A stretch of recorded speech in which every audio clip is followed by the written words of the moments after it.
Dito sa lugar namin, maganda ang bigayan dahil piso lang ang per gramo. Nang paborito mong lechon di pugon, dahil meron ditong lechon kare-kare na may masarap na kare-kare sauce, juicy na laman, at malutong na balat. 100 pesos nga lang ay meron ka rin lechong paksiw na solid sa mainit na kanin.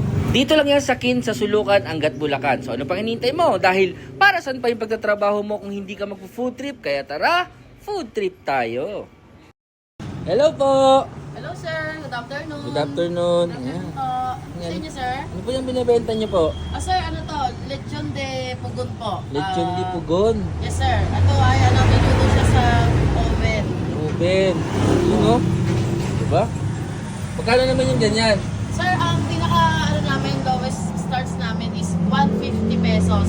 So bali, pumapatang lang po ng piso per gram po. Piso per gram. Yes po, Mura sir. pala ng tariyahan dito ah. Yes. Ano yung bestseller niyo dito? Sir, lahat naman, pero ang mas bestseller namin dito is itong aming kare-kare na may lechon. Ayun, Ito tapos po siya. may topping siya na Yes lechon. po, bali 100 grams po yung lechon na ilalagay po natin Ayun, no? dito. Pina-special, no? Kakaiba Yes, yan sir. ah.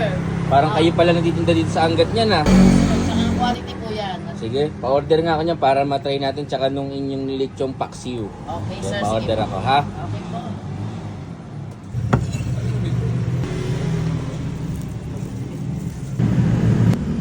Tikman natin yung pinakakarne nila ito.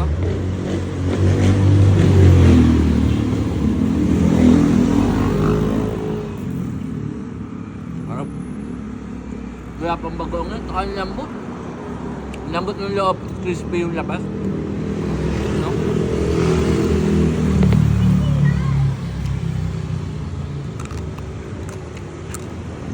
Guys, syempre ito, talaga mapapakanin ko kapag ganito naman talaga yung kakainin mo. Diba yan, no? Lagyan natin yan ng bagoong. Kasama rin siyang bagoong, guys, you know? Diba? Tinikman natin, guys, ito.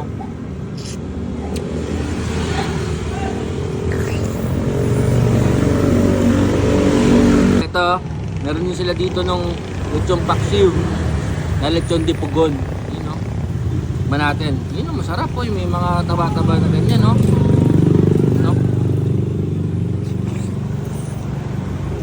Yun, no? Dami mo dito sa kanin, no?